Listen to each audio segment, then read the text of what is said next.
Okay, Captain. Yeah. After traveling across the whole Denmark, passing through incredible places, meeting wonderful people, and what mattered most to me, talking with them. And with talking with them, I mean interviewing them and understanding their lives, their culture, their mindset, and the system they live in every single day. Because initially, this was a journey to discover where I could plant my roots. It was meant to be the first step of a global search to find a place I could finally call home. So I looked everywhere for people who could fill that void of the unknown, that sense of mystery that surrounds a new country where you have never set foot. I've tried to learn more about all those boring aspects that define a nation. Please, guide me. Yeah. Wherever you want in terms of society, culture, healthcare, job environment. It could be bureaucracy, it could be taxes, it could be real estate market, whatever. Even if in something around your job, you said that you're an engineer. Yeah. So I don't know. Also in terms of job opportunities, whatever. Yeah. So Yeah, sure. I intended to continue the same way here in Sweden. After crossing the two bridges that connect the mainland to the Scandinavian peninsula, I was ready to repeat the same process all over again. And for a while, it seemed to be working. I never had trouble finding people to talk to, someone willing to open up and share the pros and cons of their country. Yet, after a month spending trying to understand how a nation works, I realized I should have been focusing on how I work instead. In that sense, Sweden and Norway gave me a cold reality check, a bucket of ice water to the face, making me realize exactly which path I needed to take. A different direction from the videos I've posted so far, and the ones I'll continue to publish for a little while longer. The goal is still to travel the world, but with a completely different approach. I don't want to give any spoilers for now, because there will be a dedicated mini-series in the future, but I'm here to announce two things. The first one, we are no longer in Denmark, now it's Sweden's turn. And the second one, there will be a new direction for this channel, much more analytical and profound. We will tackle specific themes, still through interviews, but with a fresh perspective than usual. I've been living here my whole life, so I should have a few ideas on the Swedish society. Also, always when I'm out traveling, I tend to compare what I see to what it's like in Sweden. And I've come to the conclusion that we really have it really good here. Like, things are working way better than when you are out comparing and seeing like, okay, you should actually, more people should appreciate Sweden more. yeah. Because it's actually very well working. But for now in this video, I'm still interested in taking my first steps in a new country and getting a first impression of what it means to live in Sweden. So I asked a Swedish engineer with a passion for sailing, a man who shortly after our interview would take his entire family on board to sail across the Atlantic for a month. It's gonna be great. Adventure calling. Well, yeah. I mean, so lucky for her this time. I mean, as well as me, but you have another great adventure. To me, it's the mainland. Yeah. You with the water, I mean. Yeah. I don't know where he is today, but I truly hope his dream came true. Everyone talks always about the high tax in Sweden. I mean, it's high taxed in terms of what you earn. A lot of the money goes to the government. Okay. That's a main sort of point that a lot of people talk about when We talk about what percentage? So we More or less. have about 25% income tax. Okay. But then from what the company, what the employer pays, from the cost of the employer to what you actually get to shop for and pay VAT on and so on, that's the total amount of tax is way above 50%. So the amount that you actually get to keep yourself is quite little. But what you But get, you're not complaining. No, Okay. definitely not. Because what you get is you get a huge benefit of it. You get the health benefits, free health care for everything. You get free medication. You get the free education. I mean, a lot of things are included that people take for granted here because it's always included. What do you mean with free education? Okay, I came from Denmark, so Yeah. here, I don't know if it's the same as in Denmark because government pays you until a certain age for primary school and also for university at some point. Yeah. It's the same? Or? Yeah, it's similar. Okay. So you get everyone goes to school and all the parents get to pay some kids allowance, whatever we call it. But you get money from the government for having kids. Also, Okay. when they study, that you get some more money. and they get free lunch in school and so on. So everyone in Sweden is supposed to be able to get education regardless of where you're coming from. Like if your family is really poor, if you're having a tough time, you should always be able to get an education and get a master's degree. Anyone is able to get a PhD. That's open for anyone. So once you start into higher grades like university, the government offers both, what do you call it? Not loans, but they give out money for free. What's that thing called? Basically an allowance or...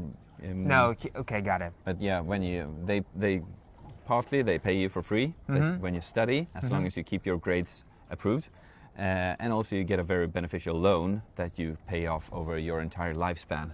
Okay, so it is a loan, but most people just pay a little bit every month for the rest of your life. But basically anyone can study. You don't need anything to be able to go to university. Okay. And also healthcare. So healthcare is free. Some people complain about the healthcare because it's only public. There is a private healthcare as well that you can pay extra for. Most people, almost everyone, goes to the public healthcare. Yeah. Because it's free and you can do pretty much anything. Like a cancer treatment for 10 years, it's still free. And medications are free.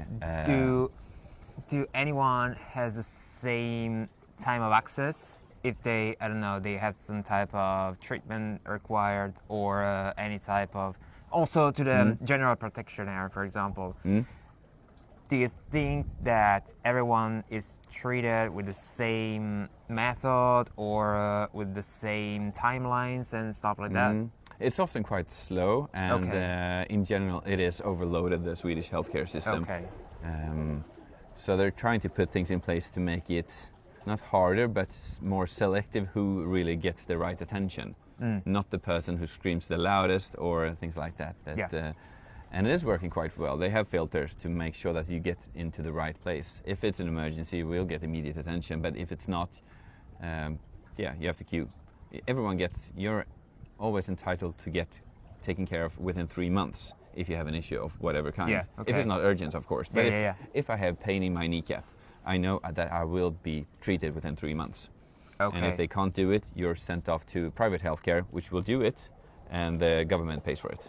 For example, I came from Denmark, and there are this type of renovation of hospitalization in terms of they are trying to build, I would say 3, 4, at most 5 super hospitals. They call it super hospitals. Big centers, but they could hospitalize just few people. So in terms of that, I don't know, maybe they acquire more expertise, but in other terms, there are some limitation in terms of patient they could take care of. I don't know if here is the same. They've done quite a lot with the hospitals in the recent years, and now they're up to a very high standard, I'd say. There is a bit of a problem when you move into northern Sweden, where the distances are very long. Oh, yeah, okay. That's a bigger issue. Like if you're giving birth in northern Sweden, you need to be prepared to travel quite far, and to get the right healthcare, you might need to travel. So there are, similar to in other countries, in the major cities, there are very good hospitals, and then you get smaller hospitals around the country, not able to do everything. No, okay, but here is something is on construction or no? No, not okay, really. Okay, no. okay, I would not see got it. Not that from what I know. No, yeah, sure. I mean, something specific that we missed before about the healthcare system. I came from Italy, so probably I could have a different perspective for sure. So here, how things works. If you had something and you have to go to the general practitioners, so which is the process? Yeah. So for whatever reason you need healthcare, you'll call the same number. We have one phone number for the whole country. Yeah. And you stay in line for a few minutes. Yeah. Yeah. And you get to talk to a nurse. Okay. And you explain your symptoms and your problems, and they will tell you what to do. Either they will help you book healthcare where it's most suitable, or they will tell you to take some pills and go to sleep. So it's like a secretary. Yeah. Let's say. It's a very, very broad entry point to any healthcare you need. Yeah. And if it turns out that you need to go to the primary healthcare, the one located often in the same city or village where you stay. We have one where I stay. The whole place is about 8,000 inhabitants.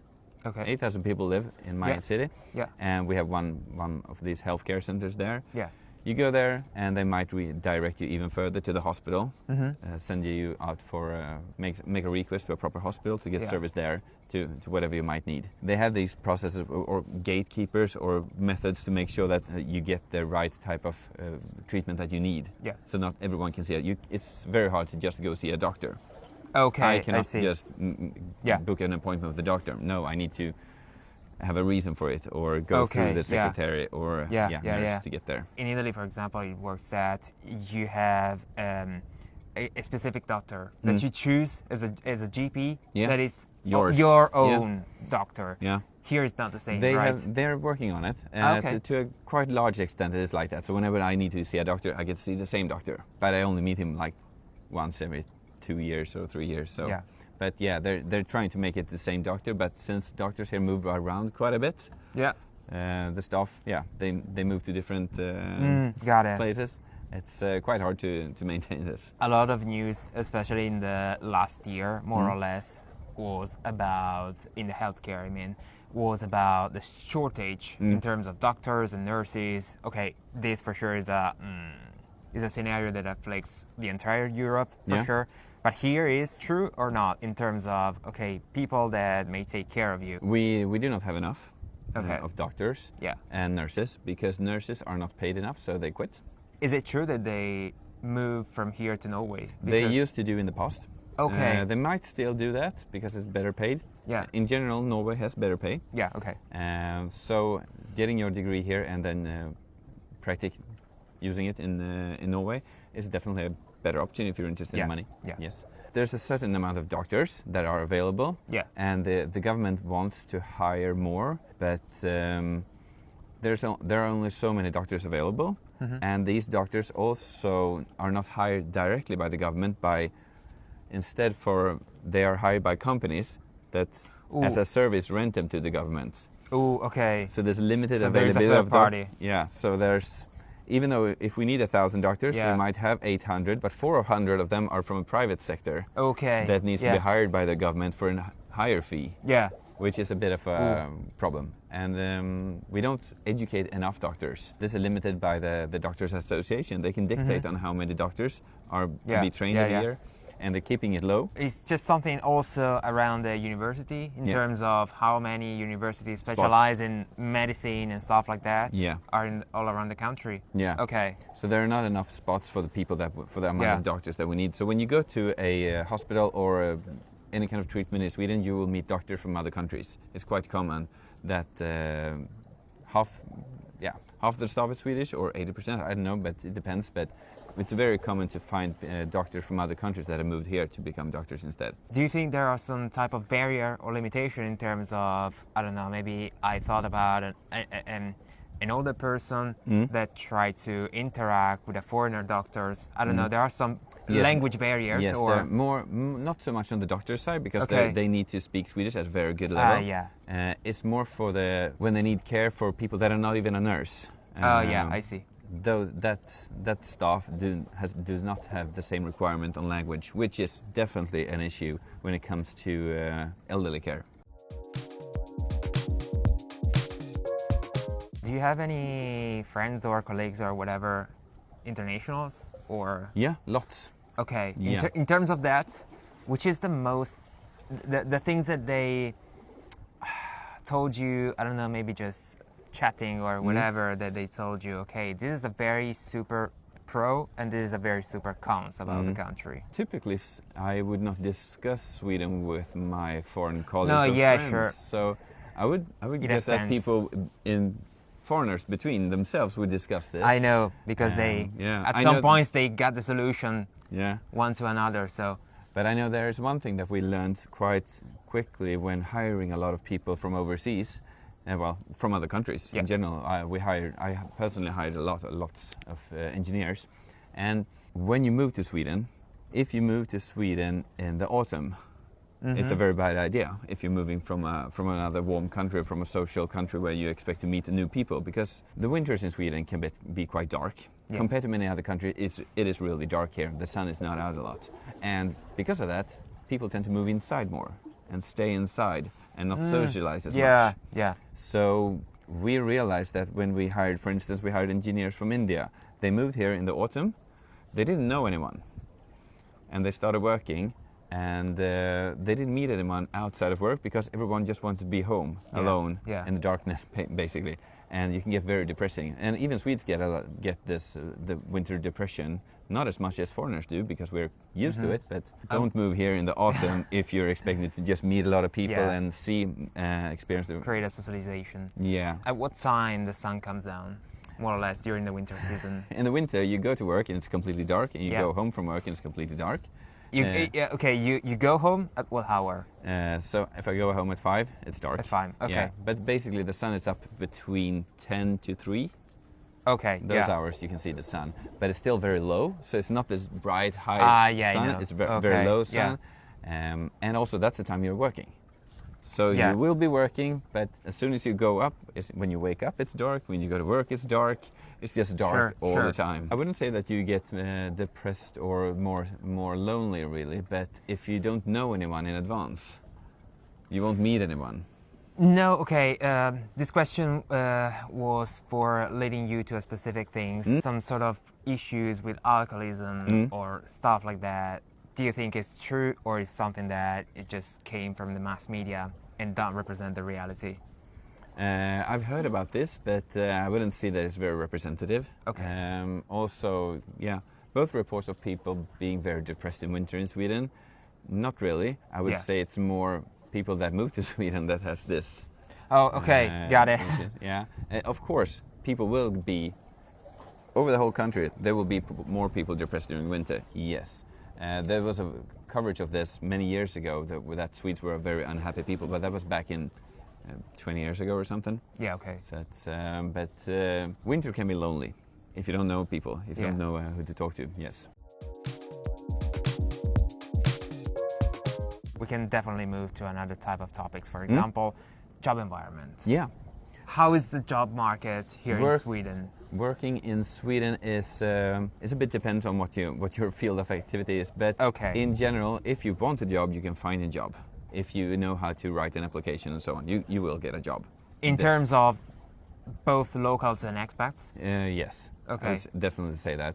Right now we have a high unemployment rate, so naturally the ones who are better in applying for jobs will get the jobs, and also with a better background and so forth. What's the most convenient way for, trying to apply in the right way for getting the job? So there's one government portal that you have to list all your jobs on. Well, it's not, you don't have to, but basically every single job that you can find will be listed here. Yeah. Arbetsförmedlingen. Government-run agency that is supposed to find jobs for people. Okay, yeah. It's also the ones taking care of the unemployed.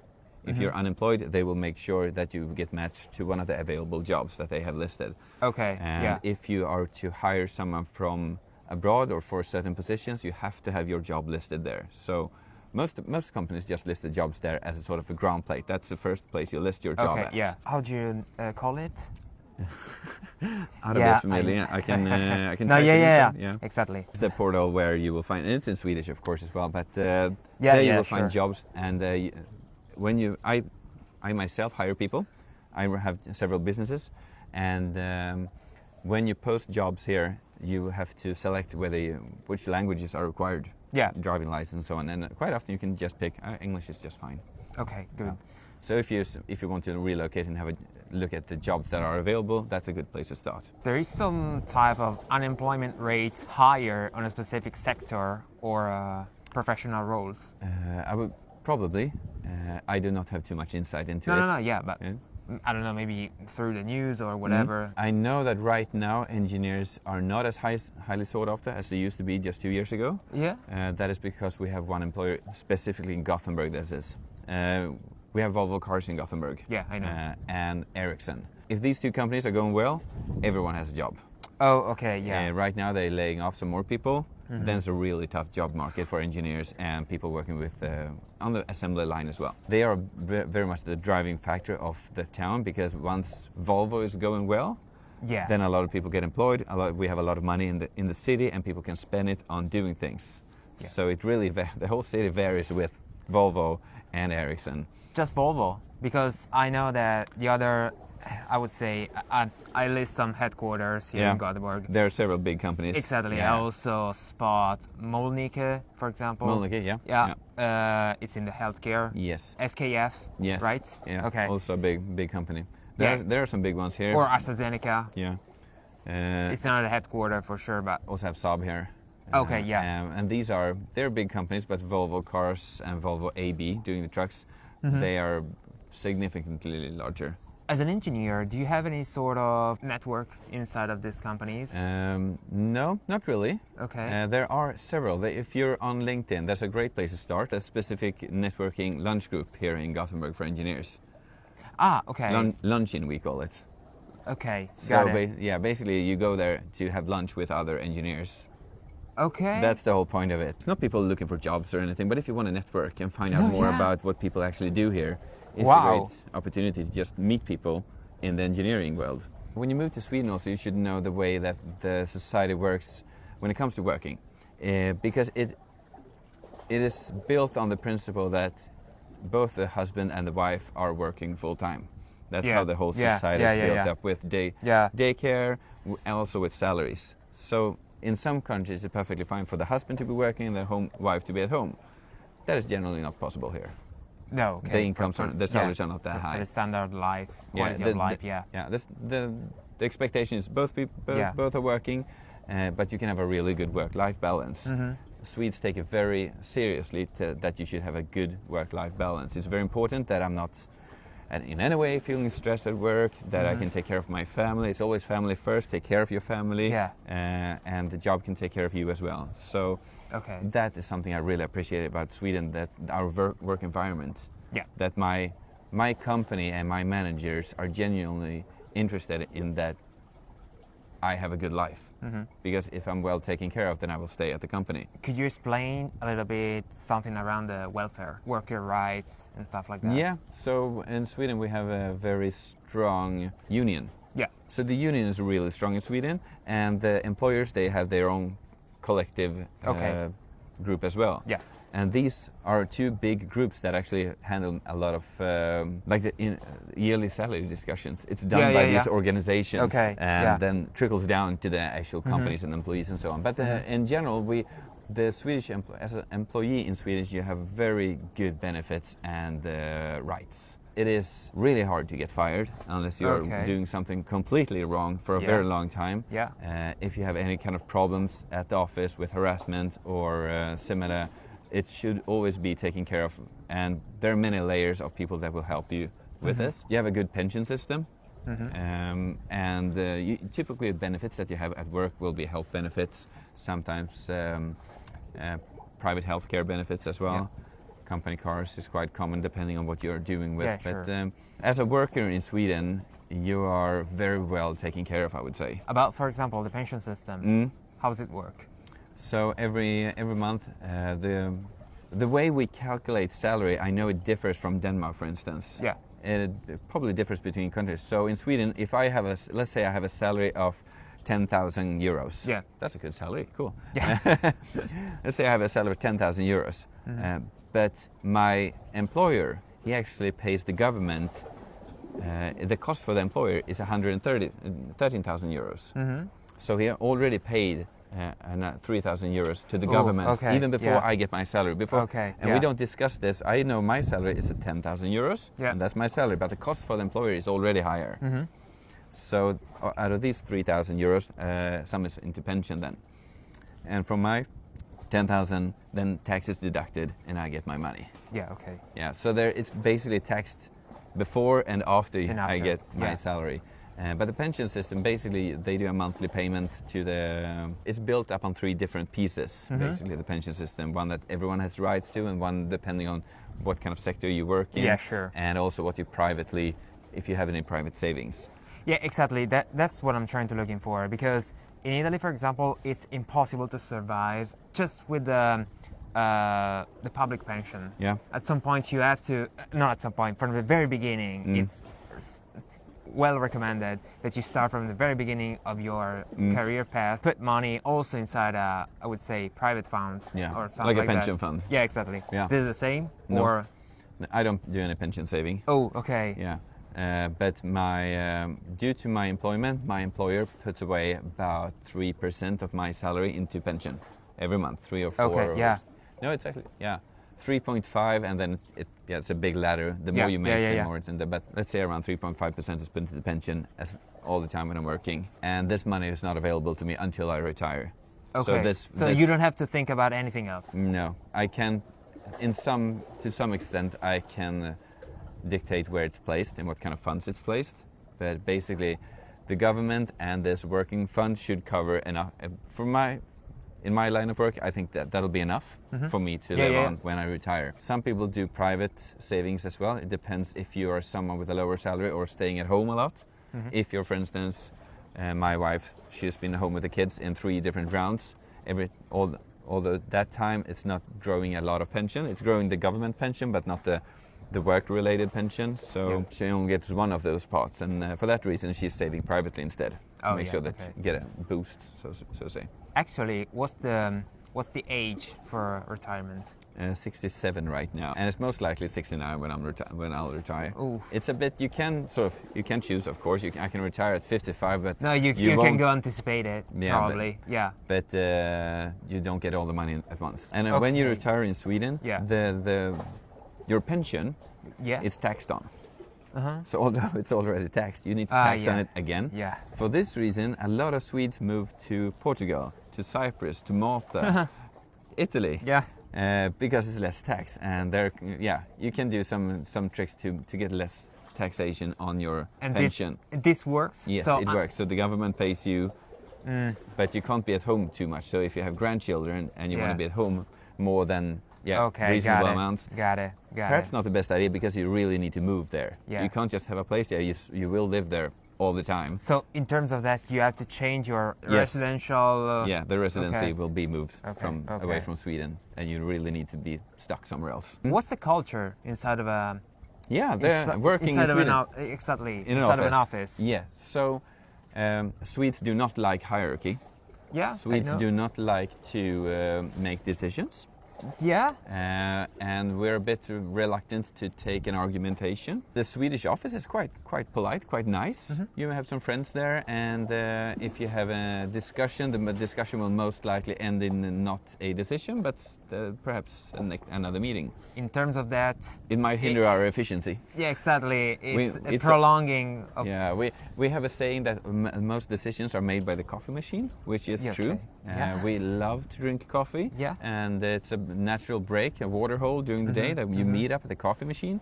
You make some decisions about what you're supposed to do. They're not official decisions, but you discuss what's going on, you get some ideas. So it's important to spend time at the coffee machine. Even if you drink tea, you will go there and drink tea with whomever might be there. Yeah, you are part of the social club. Exactly. Hierarchy is definitely not a thing. And it's hard for us moving to other countries. When I do business in other countries, it's a problem for me, because I don't really get this hierarchy thing. I think it's ridiculous. Like, why shouldn't I be able to talk to any person? I can talk to the highest manager, the owner of the company, and also the people cleaning.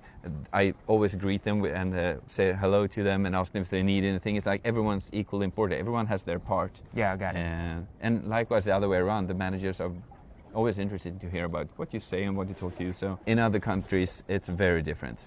And also we are very casual at work, at least in the engineering sector. There's no expectations on clothes or anything. There's very rarely a suit or jacket being seen. It's very informal. Let's see the opposite side.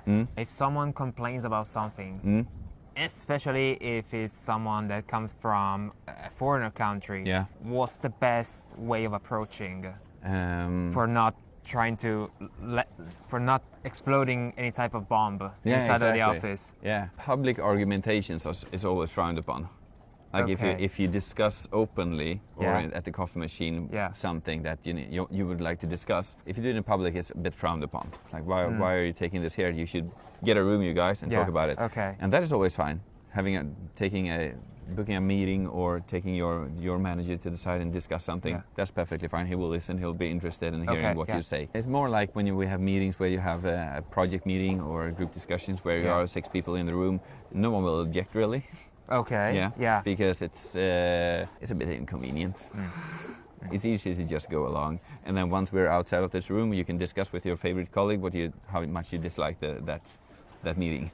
Okay, probably not the fastest way of resolving things. Yeah. I don't know. How does it work here about renting and buying? That's a good point. So it's very common in Sweden to own your own house. Not very common, but a lot of people do it. If you compare to other countries, it's very common here to own your own house.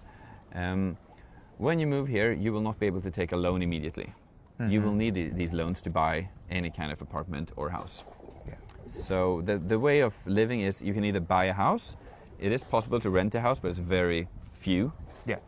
Most likely you will buy a house. You can buy an apartment or you can rent an apartment. Anyone can rent an apartment, but it can be quite tricky to get a good rent. It's very easy as a foreigner to get ripped off. And it's very easy, even as a foreigner, to get that money back once you realize you've been ripped off. Sweden has regulated rents.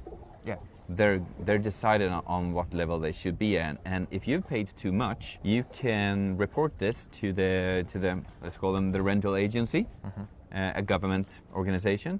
You tell them how much you paid in rent for where you stay, and they might say, oh, you paid 2,000 too much every month, or 200 euros too much every month. They will make a claim to your landlord that they pay you back for this. But the landlord knows from the very beginning that he did wrong. Yes, he did it on purpose because you're a foreigner. Exactly. So because you're a foreigner, you don't know these things. But if you figure it out, the rents are regulated. So if you have a serious good landlord, like a company, it's usually fine.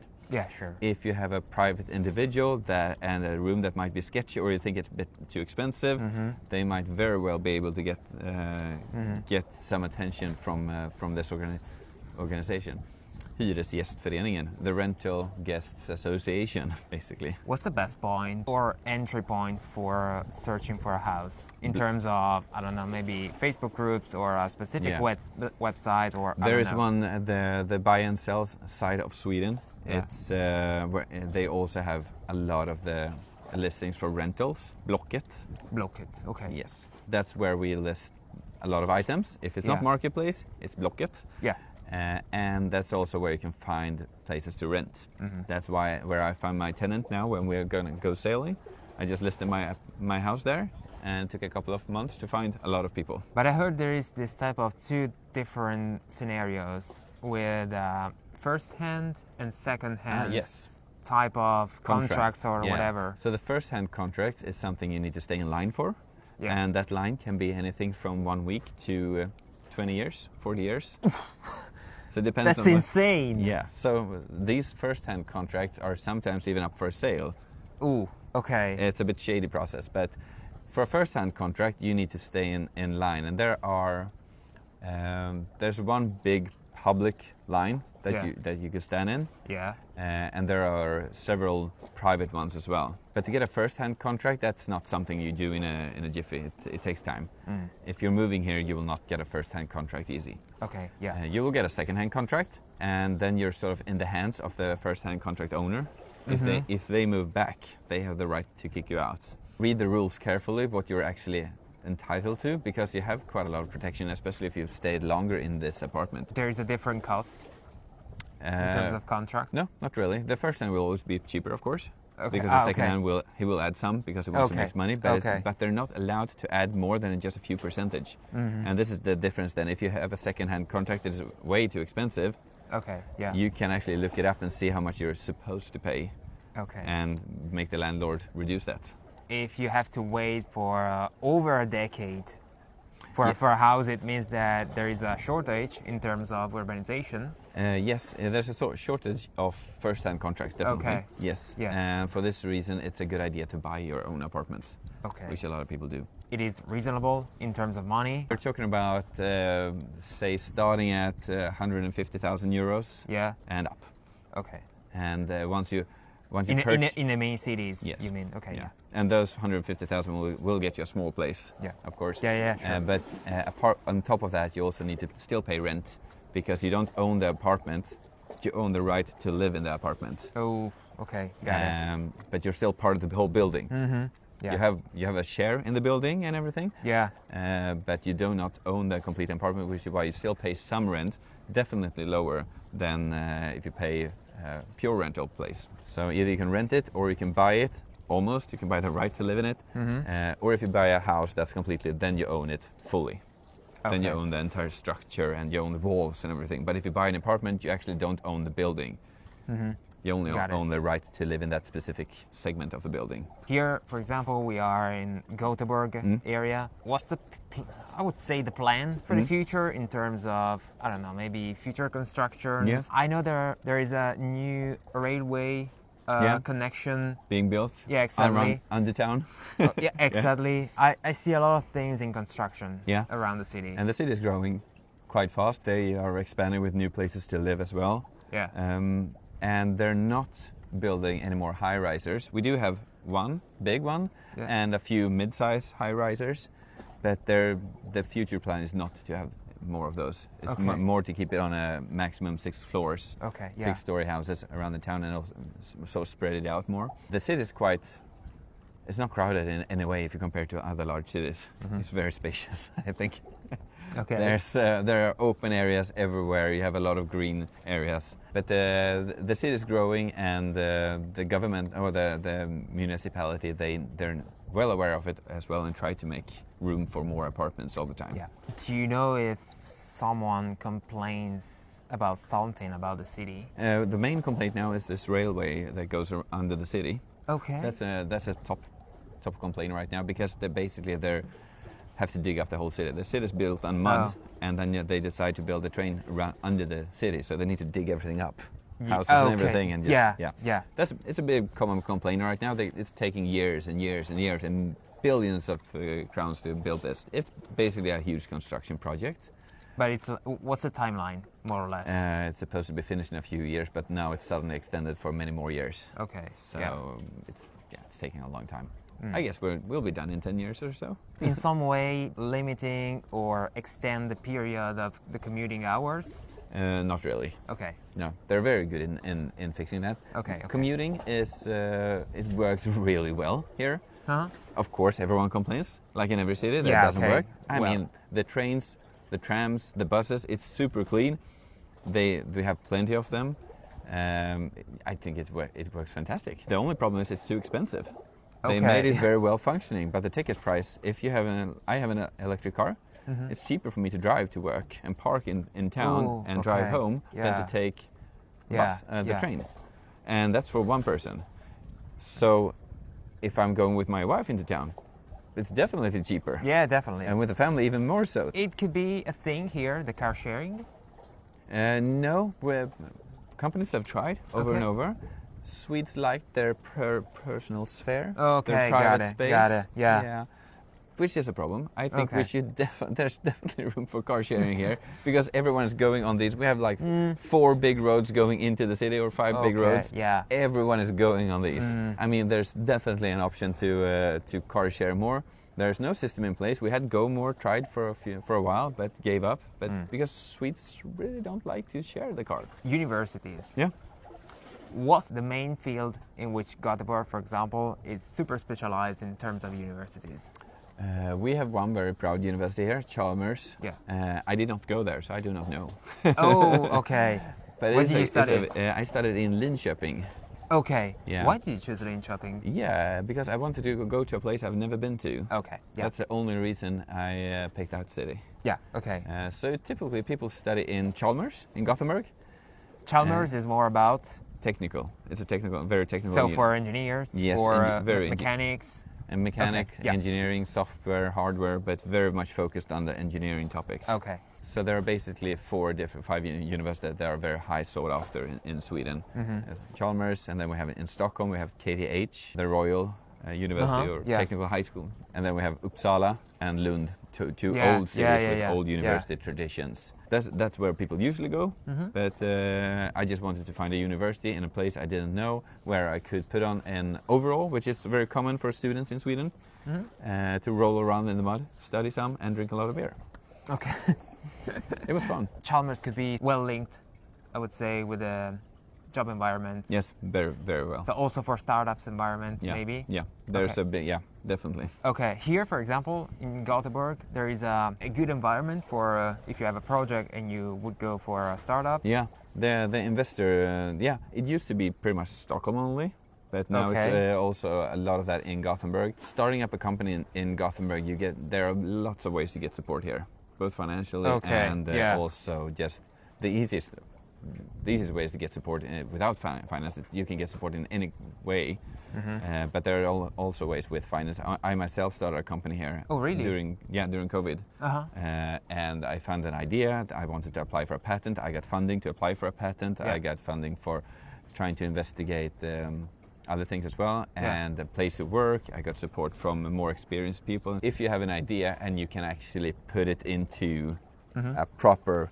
pitch deck, then you can get any kind of support here. Do you have any contacts around the startups environment or the investors? Not really, but there are some good entry points once you want to get started here.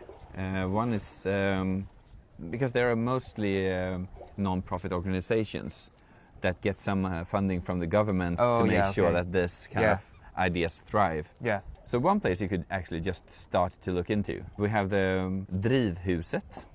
That's one place where you can get support, you can get guided in the right direction. They will help you with your idea, not perhaps with funding, but more on what should you do, where should you go. But basically all of these players are connected. They all try to help it until you get to the stage where you're actually looking for investors. Okay. That's another thing. But once you get started, like if you talk to Drivhuset, they will tell you how mature your idea is, what kind of help you need. They're not investing. They're accelerators or not really an accelerator. They do have programs which will sort of give you a push and help you form your idea like that, but it's not an accelerator. Okay. But they will probably guide you to the right accelerator. That they've done for me as well. Like, now it's time for you to go to that place. Yeah. They will help you with this.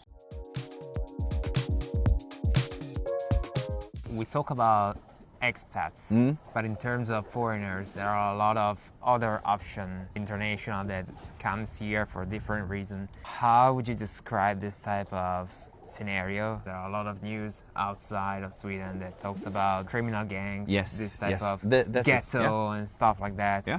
I don't know, how is it truth, how is not truth, and how is the integration between Swedish people and immigrants? We have had an issue for many years. We're talking decades. Yeah. Where we have very open borders. We need people to move here for work. Yeah.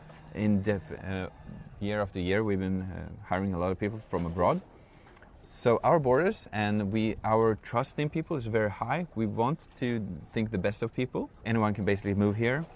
It's quite easy to get to get started here. But the problem is, we never took very good care of the people moving here.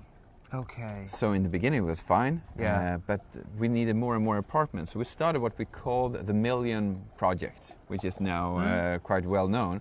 We built 1 million houses or housings over a quite short period. These were houses that were cheap. They were built in big blocks just outside the city. These are the places now which has by far the worst, the biggest problems with integration. Let's say we build 500 apartments over there. Yeah. If you're an immigrant, you get sent over there. You can find living over there. Yeah. You will not meet a single Swede over there. You will meet all the other immigrants. You will build your own culture and everything over there. You will have your stores and the store will have items from your countries. Yeah. Very good. You will feel quite at home here. So there's But you will not be integrated at all. There's a level of segregation, let's say. Yes, Okay. and this was something that over the years became worse. That's a place where it's spiraling out of control. It's a completely different society over there. And moving to Sweden from any country, let's say you move from a conflict country or from wherever, and you end up there, you will not get integrated into society. You will meet the wrong people quite immediately. They will tell you how to make fast money as well. And this has gone to a level where we have now real gangs that have established themselves throughout the different cities and are targeting each other. They're not targeting Swedes, or not Swedes, but anyone living here, but they're targeting each other, specific people, with bombs, with shootings, and we've had that a lot lately. Okay. And it's right now it's gone down a bit. The police is doing a fantastic job, but this is going to take 10 years, 20 years to fix. Oof. Because they're recruiting kids over social media, offering them lots of money for kids to do simple projects like pick this package up, drop it over there. Pick this weapon up, drop it over there. If you kill this person, or they even have lists of people like this is a kill list. If you shoot any of these, you will get a reward. They're not very clever. They're often kids, and they don't get the right people. So if you live in an area where you have your neighbor is someone dealing with drugs, then you're going to have big problems. Because they will not be targeting your neighbor, they will target that building. As an expat. Yeah. Is it possible to know from the very beginning what neighborhood is more likely associated to a different culture rather than the Swedish one? Yeah. Yeah, I don't know where to really find information, but there are definitely certain areas where you should not be looking at to stay if you're moving here. Yeah. Okay. The more or less insecure areas, more or less areas where you have a lot of crime, and there are areas where there's nothing at all. Okay. Yeah. Like where we live, we're not even concerned about this problem. We don't see it, we don't hear it. It doesn't exist where we live. And government is trying to do something. They realize that they need to target the kids, and they need to address the integration problem, and they need to address the silence culture as well, like people who don't talk about this in these areas. So there are many things they need to do at the same time.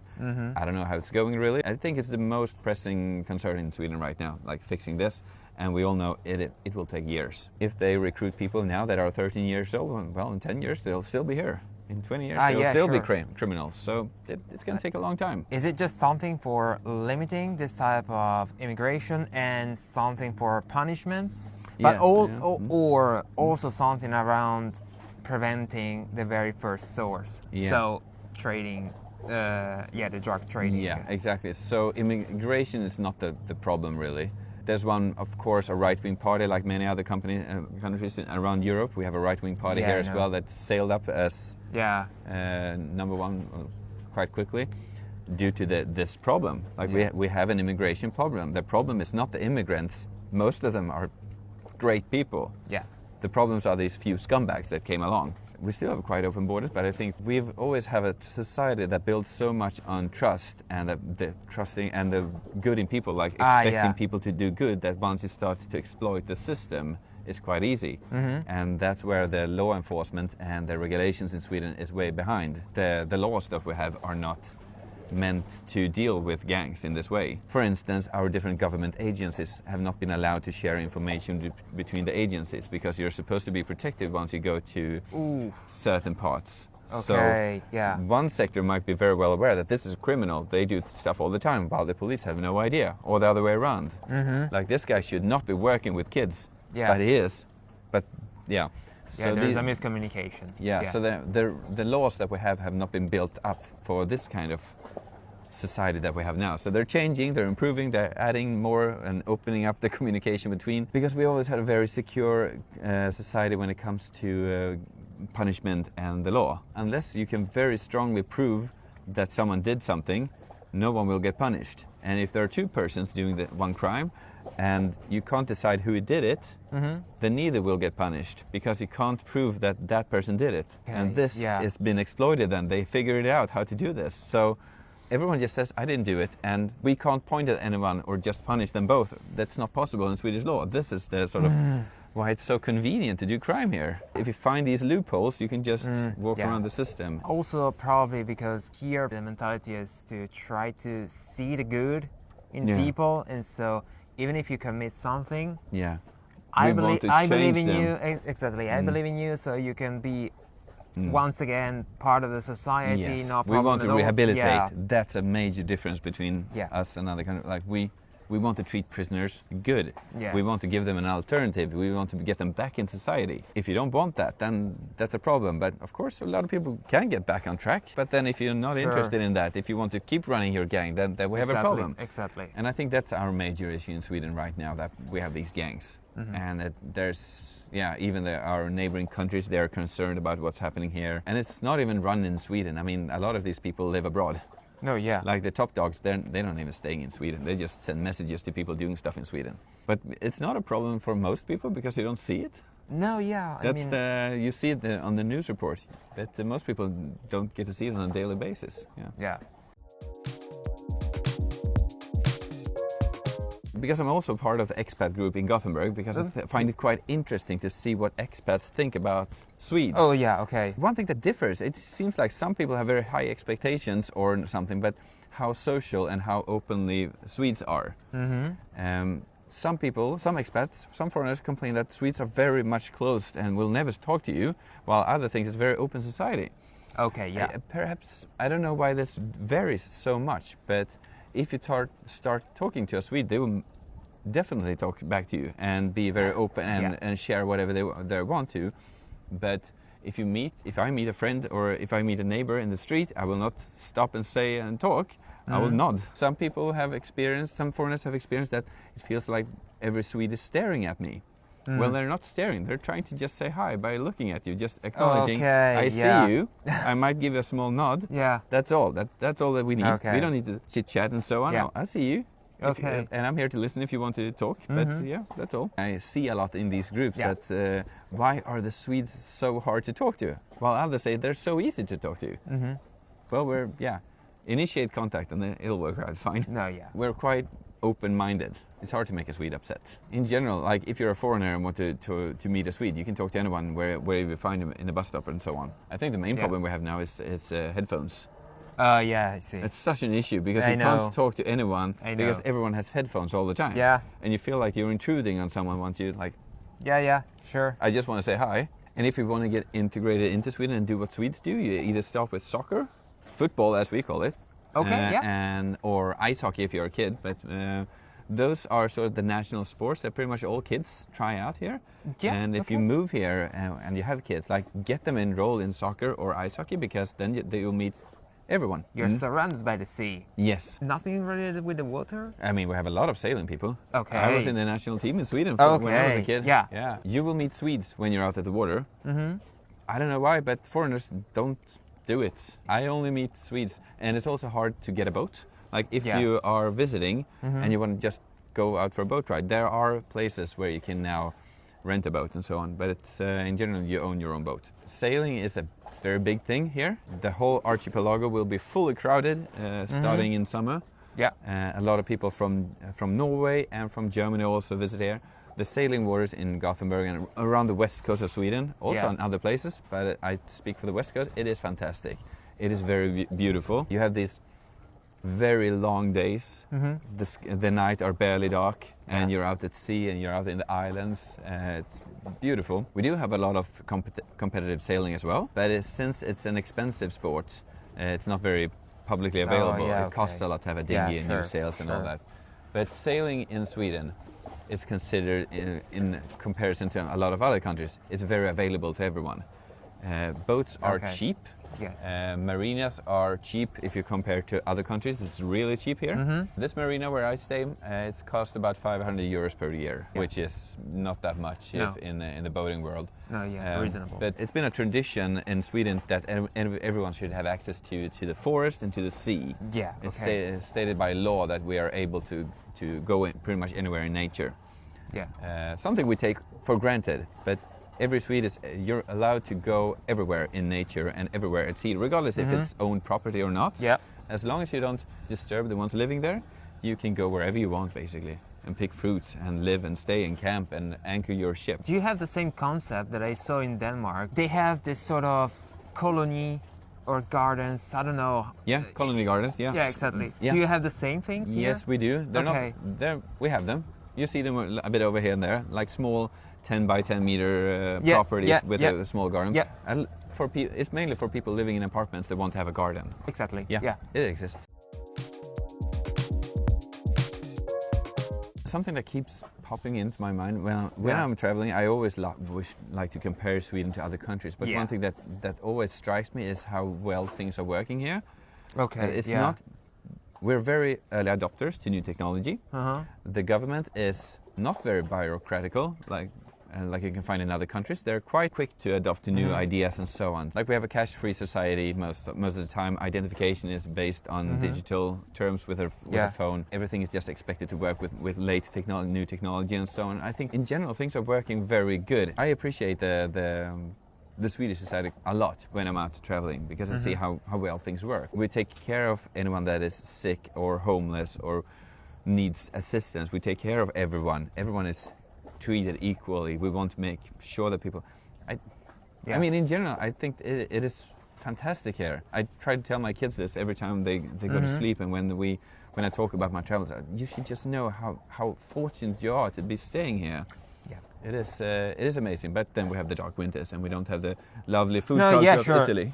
I mean, it's impossible to have everything. No. There's no perfect country. Yeah. Swedes dream of Italian food and wine. Oh, amazing stuff. But yeah, we have meatballs.